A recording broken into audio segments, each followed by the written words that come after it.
un nouveau pape a été élu à l'instant même. Nous sommes tout de suite à Rome. Vous voyez ces images, ces applaudissements de tous ces fidèles qui attendaient cela. Fumée blanche, donc un nouveau pape est élu. On va connaître bientôt le nom du successeur de François, du pape François. C'est arrivé vite, c'est assez incroyable. En pleine commémoration en France du 80e anniversaire du 8 mai 1945, eh bien on a cette cheminée, cette fumée blanche qui sort. Donc ça y est, le pape est donc élu et vous voyez donc la foule en liesse qui l'attendait avec impatience. On devrait connaître son nom probablement dans les quelques minutes qui viennent, mais il va falloir qu'il sorte, qu'il fasse un discours. Est-ce qu'il fera partie des favoris ou pas? C'est un peu la question qu'on se pose. Mais regardez ces images, elles sont assez impressionnantes à Rome.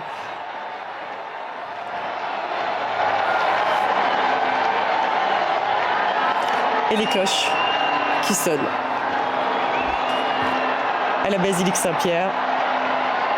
Et voilà cette fumée blanche donc. Le pape est élu, ça a été très rapide.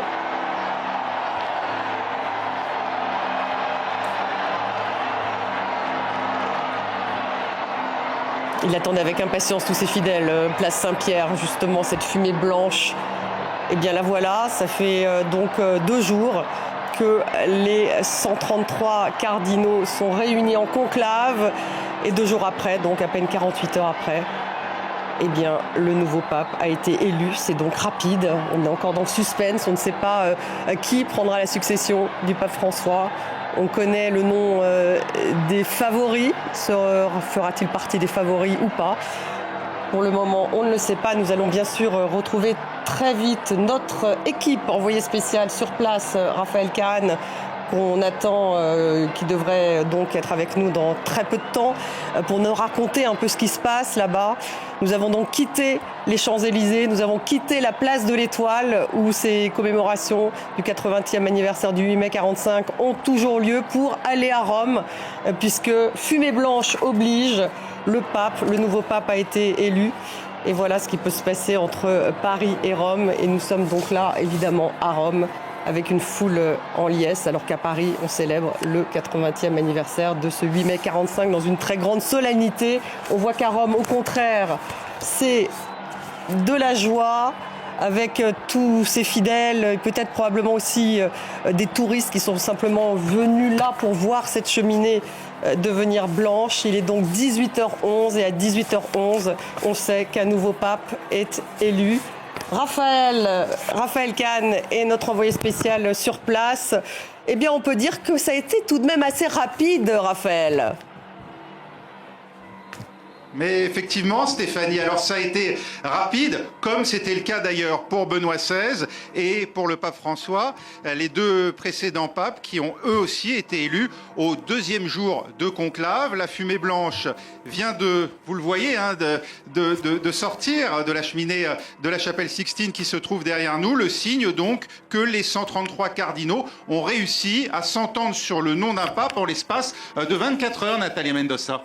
Effectivement, en 5 tours de scrutin, parce qu'on peut considérer donc le tour d'hier soir, le vote d'hier soir, les 2 votes de ce matin, et aujourd'hui c'est à 18h08 qu'on a commencé à voir cette fumée blanche. On a entendu cette clameur, c'est de la foule, des dizaines de milliers de personnes se trouvent en ce moment massées sur la place Saint-Pierre. On peut voir depuis cette terrasse, eh bien, les gens qui courent pour se rendre à l'intérieur de la place. On voit des nonnes, des religieux, des laïcs, des familles, énormément de personnes depuis le début de l'après-midi. Aujourd'hui, on a vu ces longues files de fidèles qui convergeaient vers la place Saint-Pierre. Donc la fumée blanche à 18h, ça veut dire que a priori, c'est le résultat au premier vote de cet après-midi. Donc 3 votes aujourd'hui et un vote hier, 4 votes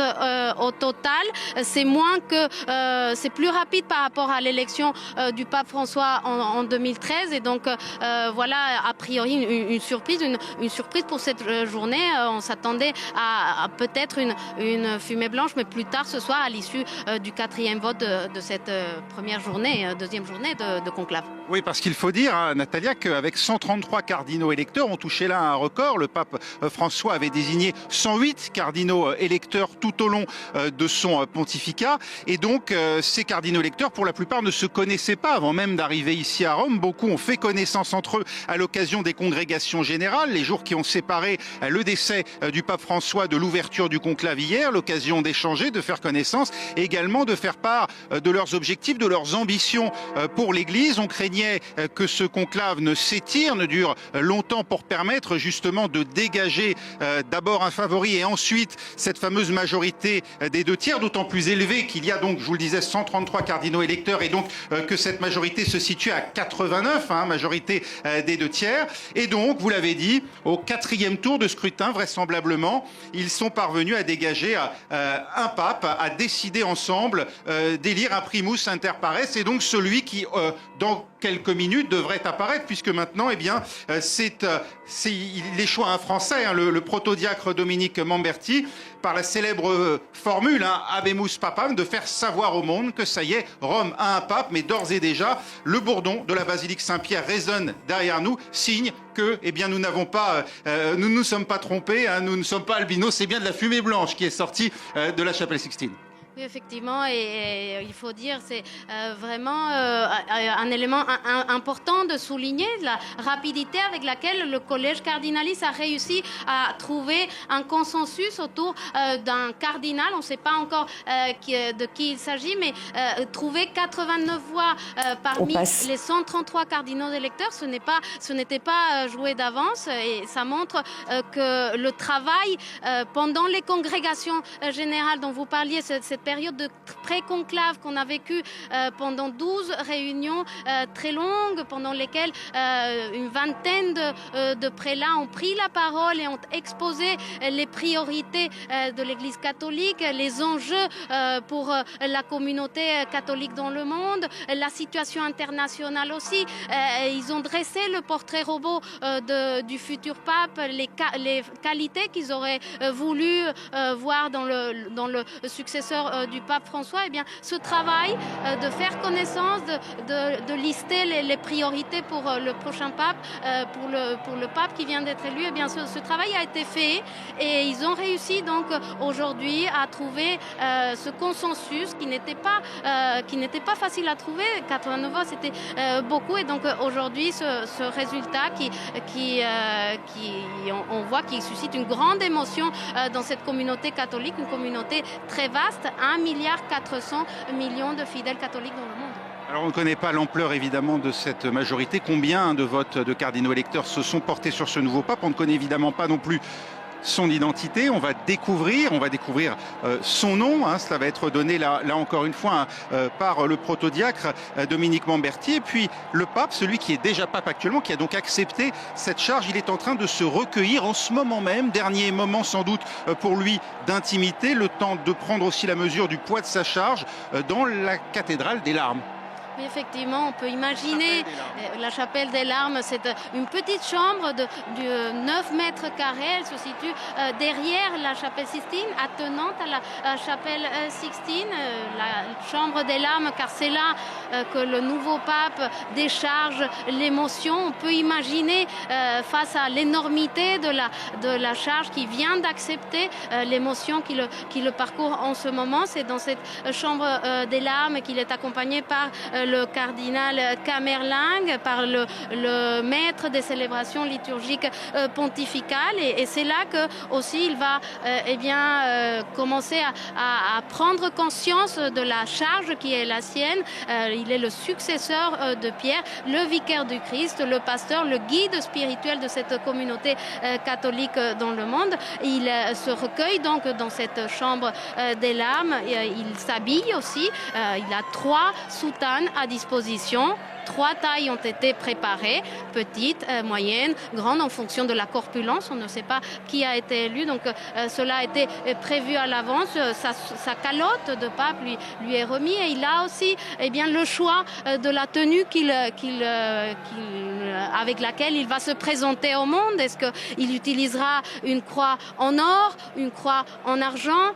Tout cela va être décrypté par les caméras, par les journalistes qui suivent très nombreux cet événement. Plus de 6000 journalistes et médias et opérateurs de médias internationaux sont accrédités. Ils sont originaires de 90 pays différents. C'est dire l'importance qu'a cette élection au niveau mondial.